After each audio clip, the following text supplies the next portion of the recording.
Title: Glass, the transparent meaning. Today, we're exploring the word glass. Glass is a versatile and transparent material, often made from silica, used in a wide range of applications, from windows and containers to artistic creations. It's a substance that's all around us. Pronunciation. Pronouncing glass is straightforward, glass, with a soft G and a short A. Use in a sentence.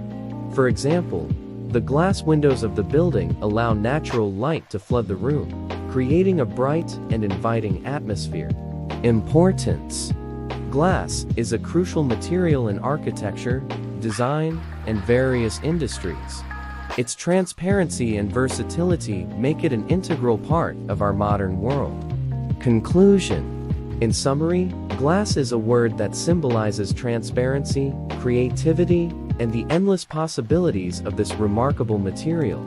Thanks for joining us today on your channel name. If you found this information helpful, please give it a thumbs up.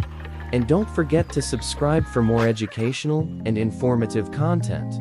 Stay tuned for our next word exploration. Until then, appreciate the beauty and utility of glass in our daily lives.